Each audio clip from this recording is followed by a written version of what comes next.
My presentation today is entitled The Embodiment of Heaven in Lewis's Works.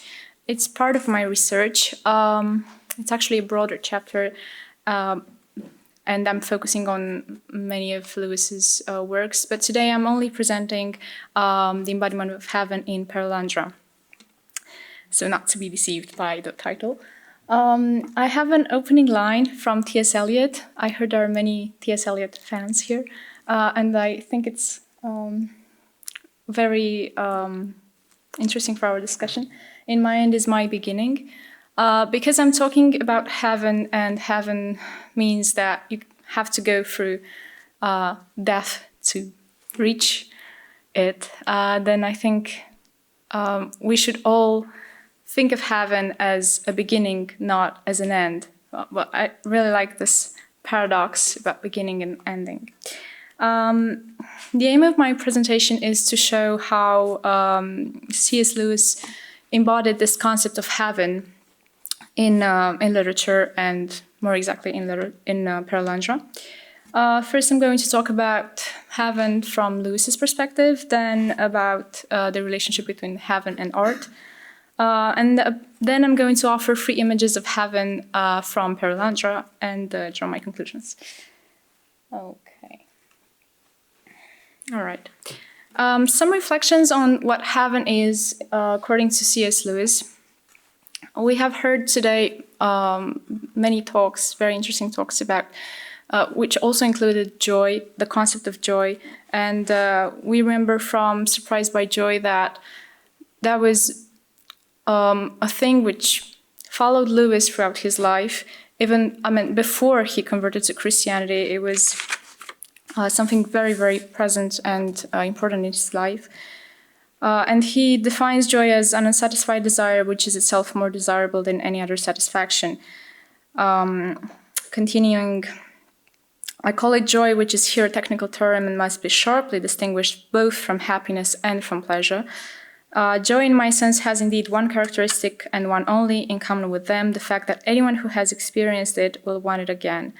So Lewis describes a superior type of desire, which is quite a paradox, right? Because it's at the same time it's a desire and a satisfaction, right? Because normally when we want something, there's a lot of pain involved in what we want. But Lewis says that this longing was actually quite sweet. And in another place, in Surprised by Joy, he calls this longing the pang, the inconsolable longing.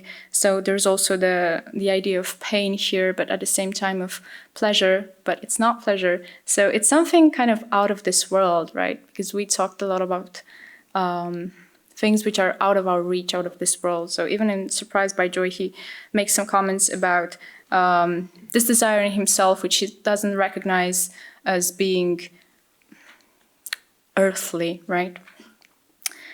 In another place, in his very famous essay, The Weight of Glory, he says that our lifelong nostalgia, our longing to be reunited with something in the universe from which we now feel cut off, to be on the inside of some door which we have always seen from the outside. And I think his symbol of the wardrobe explains this really, really well. And I found also in his essay that this joy could be a pointer to heaven. And I think we all kind of realize the fact that his longing for joy was more than he thought of in the beginning. Because, we all know the story of his quest for joy in different ideologies, and then in different experiences, and finally finding joy as an element of Christianity, of spirituality. And finally, I really like this quote representing joy as actually heaven, this pointer to heaven, and heaven itself as the real country, the home of our home.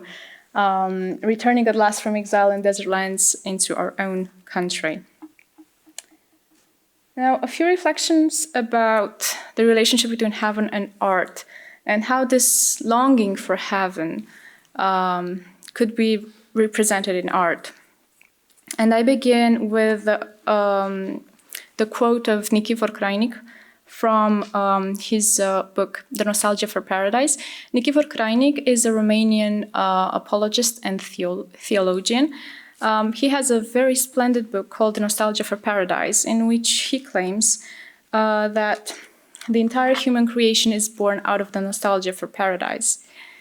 Even though it seems quite controversial and quite arguable, the entire human creation, I think it fits Lewis's creation, at least, very, very well. He means that more from an unconscious level as well. I mean, the creator of genius creates without knowing, or maybe knowing, but mostly being unconscious of the fact that he wants to represent another world, a heavenly world, because he feels connected to that world. And about our inner search for paradise, Nikifor Krajnik sees the genius as a man with a mission. He says, the call of the genius is not that of redeeming souls, but of placing them, by seducing them with imagined symbols, in front of eternity.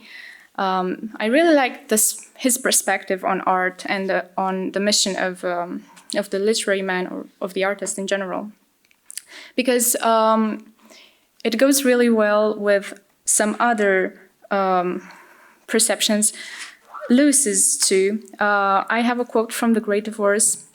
You remember that in The Great Divorce, there was an artist who wanted to paint heaven, and he meets with a soulless spirit, and the soulless spirit says, you cannot paint heaven because this is heaven itself, right? And he's very convinced that this is what he has to do. And the soulless spirit says, when you painted on earth, at least in your earlier days, it was because you caught glimpses of heaven in the earthly landscape. The success of your painting was that it enabled others to see the glimpses too. But here you are having the thing itself. It is from here that the messages came. There is no good telling us about this country, for we see it already. In fact, we see it better than you do. I think it makes my point really well, that the artist, and I also want to link it with Malcolm's point, which I think is wonderful, quoting Shakespeare, that the artist somehow has access to a world that we don't have access to a better world, to kind of heaven. So as Lewis says, he sees glimpses of heaven, and he also has the means to express this by his art. And it also makes a beautiful connection with Plato's allegory of the cave. And with another quote from Lewis, in which he says that in life and art we are trying to catch in our net of successive moments something that is not successive. And in another place he says that art tries to embody the sheer state of being.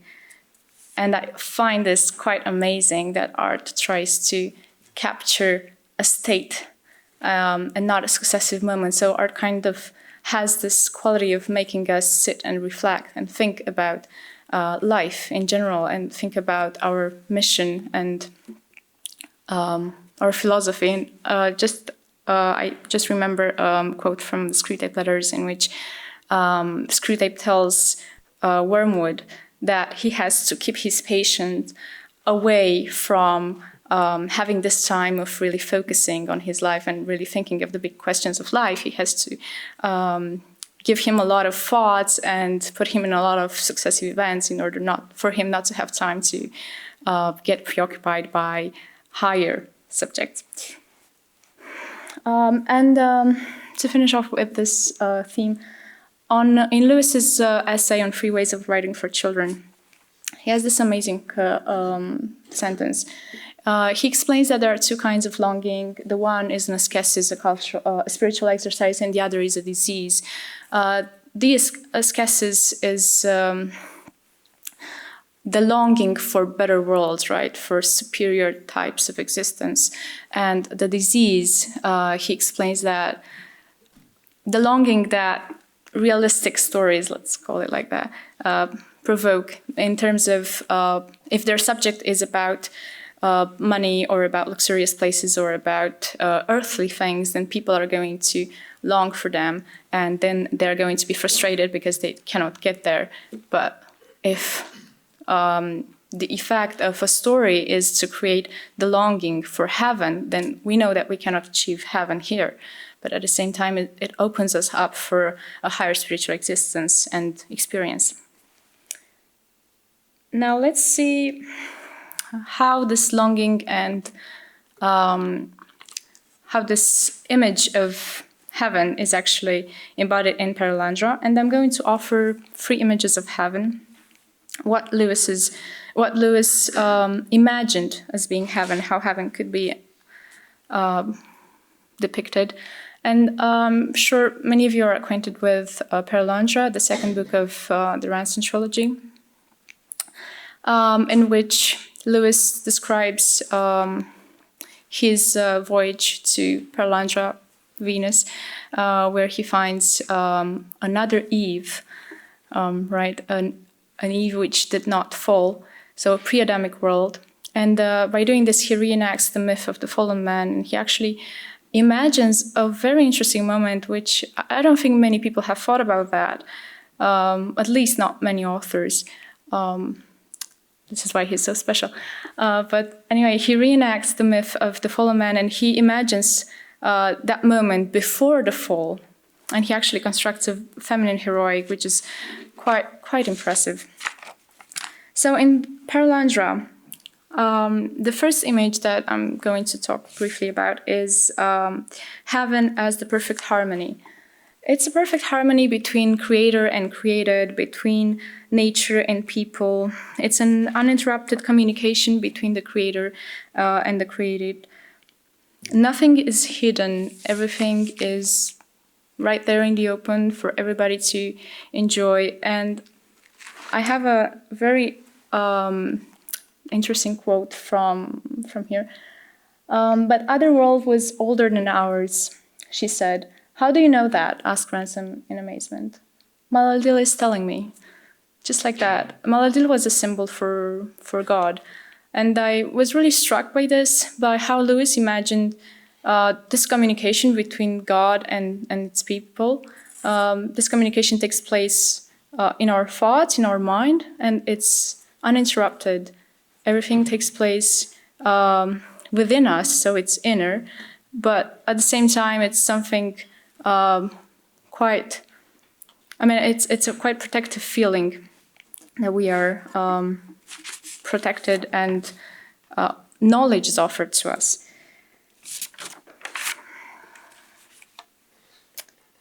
The second image, which I'm going to talk about, is heaven as innocence. And you remember that Ransom was very, very struck by what he found in Perelandra, especially by the lady. And he says, he makes a characterization of her. Beautiful, naked, shameless, young. She was obviously a goddess. But then the face so calm that it escaped insipidity by the very concentration of its mildness. The face that was like the sudden coldness and stillness of a church when we enter it from a hot street. That made her a Madonna. I was quite impressed by Lewis's choice of words. He brings the vocabulary, right, the vocabulary of the church. So because he wants to express something from out of this world. And in general, we find this type of vocabulary in religion, because religion tries to tell us that there is another world which we can access actually only by imagination. So we need imagination in order to access some religious truths. There is also this image of innocence is not absolute innocence, because absolute innocence would mean that we have no way of breaking it. But Lewis tries to say that even though the lady is innocent, she still has the possibility to choose. And this is how he uses the metaphor of growing old. Oh, said the lady, You make me grow older more quickly than I can bear. It was suddenly borne in upon him that her purity and peace were not, as they had seemed, things settled and inevitable, like the purity and peace of an animal, that they were alive and therefore breakable. And also about the vocabulary that he uses when he depicts her. He knew now that what the old painters were trying to represent when they invented the halo. Gaiety engraved it together, a splendor as of martyrdom, yet with no pain in. So he looked at the lady. He considered the lady an angel, actually. It was a moment when he tried to put all his religious knowledge together of the Genesis and how authors try to depict that and put them all together into Paralandra. The third image, which I think is the most important actually, and we have talked about it before also in the wonderful talks of today, is heaven as love. Because love is such a broad term and we cannot really express it in few words. I just chose to refer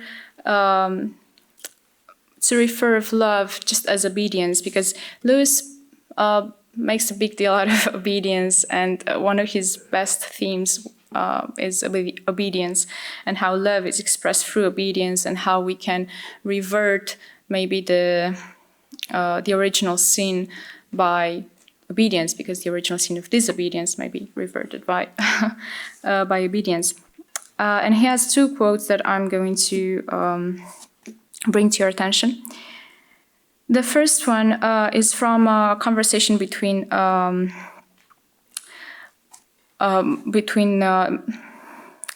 character which tried to convince her that she needs to disobey, and the lady. I think I do not see quite clearly, he said. Are you certain that he really wishes to be always obeyed? How can we not obey what we love? And what is important here is that she has this innocence again, but at the same time, everything is clear in her judgment. When we love, we should obey. And another very important one. I begin to wonder, said the lady after a pause, whether you are so much older than I. Surely what you're saying is like fruit with no taste. How can I step out of his will, save into something that cannot be wished? Shall I start trying not to love him, or the king, or the beasts? It would be like trying to walk on water, or swim through islands. Shall I try not to sleep or drink or to laugh? I thought your words had a meaning, but now it seems they have none. To walk out of his will is to walk into nowhere. What is important to observe here is that she thinks that disobeying God is absurd, which is quite interesting for a 20th century writer to emphasize in his work. This image of heaven as love appears very, very much in Lewis's works, but in Paralandra, the most impressive fact is that it is within heaven. So Lewis gives us a glimpse of heaven in very visual terms, making story out of it in order to better convey his message to his readers. In my conclusion, I'm going to turn to the words of a literary critic found in the Cambridge Companion to C.S. Lewis. He is actually referring to Narnia, to the Chronicles of Narnia, but I thought they work so well for Paralandra that I put them here.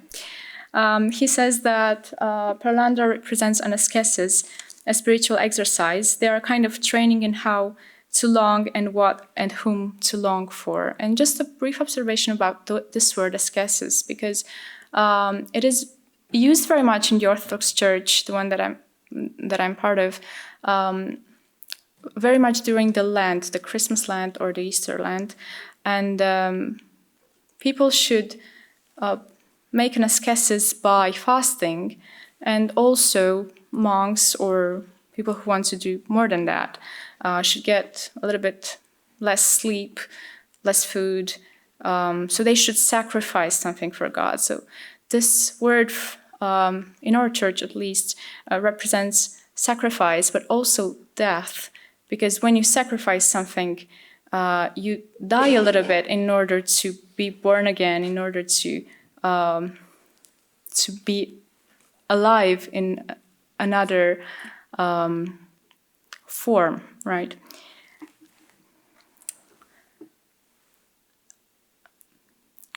This is what I found very amazing about Lewis, the fact that he was able to represent a religious term, heaven, in few words, well, also few, it depends on who you ask, but in images, because he liked working with images, as Malcolm said in his essays.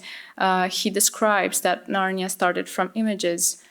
We don't know if Perelandra started from images, but still, the man in him, as opposed to the author who is more creative and just feels this impulse of creation, the man wanted to express something inexpressible, which I think is noble, and all artists, it's an encouragement for artists in general and for writers to focus more on religious concepts in order to embody them in a very simple form for readers of all ages. Thank you very much. This is my bibliography and a nice image of Lewis.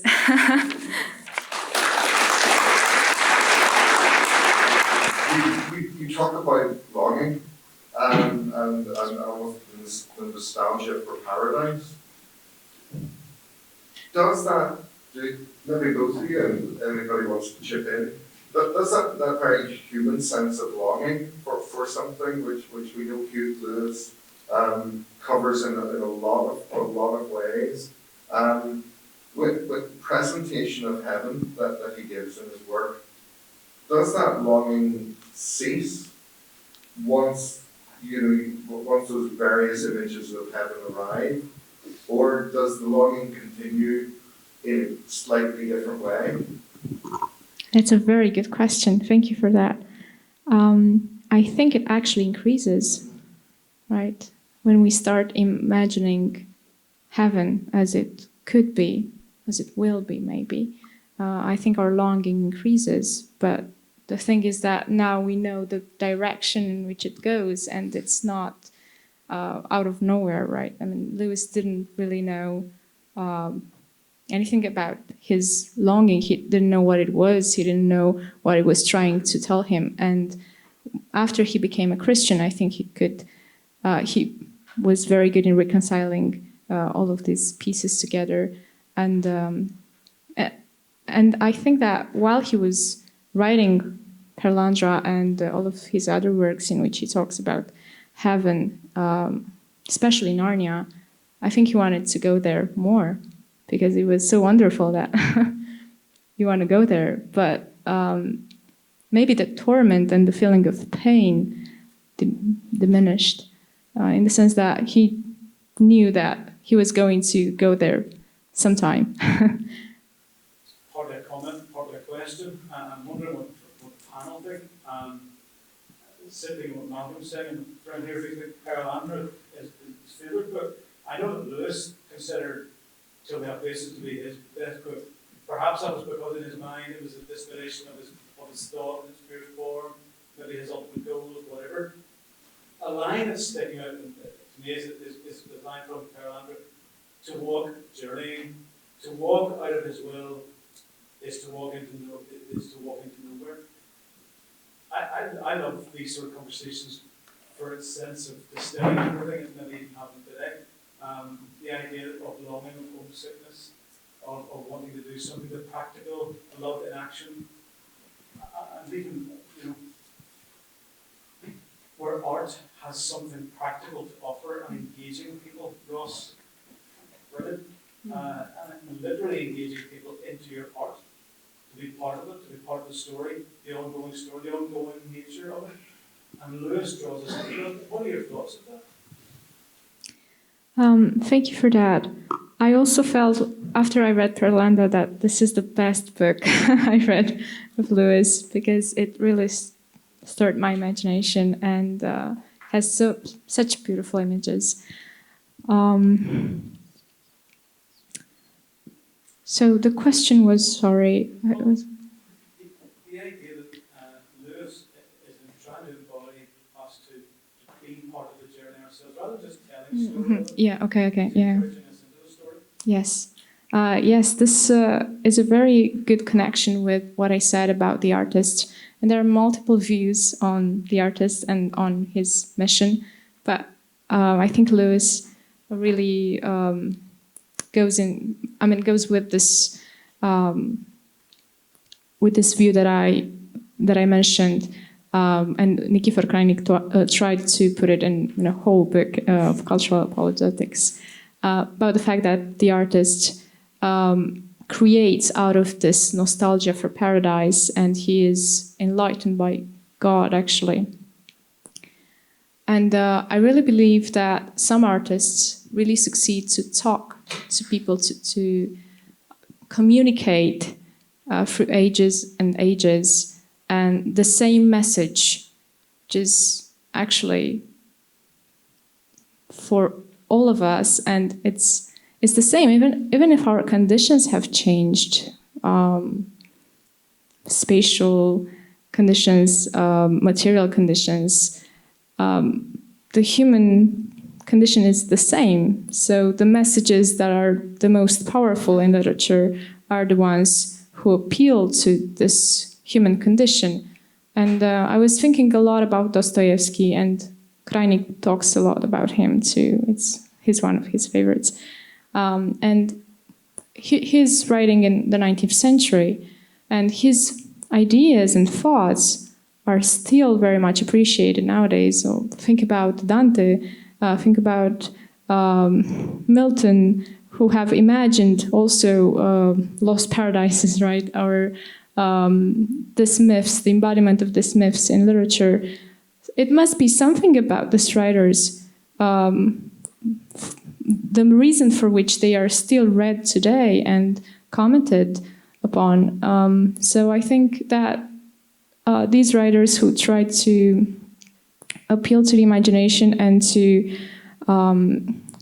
create in people that nostalgia for paradise have actually answered the call. I'll just come in on that, because why I think Lewis does this so powerfully, articulating this nostalgia, this human condition of homesickness, is because he actually knew what it was to be homesick for this place. You know, he was sent away when he was a little boy. His father waved him off on the boat. His mother had, died, and he goes to this strange place where the people talk differently and have different culture and different sense of humour. He was actually homesick as a child. Another artist from this place who similarly articulates homesickness very skillfully is Seamus Heaney. And Seamus also left Ulster. He went to Dublin, and then he went to the States. And they knew what it was to move away from home. And I think that makes their work very powerful in articulating the homesickness, which is a universal condition.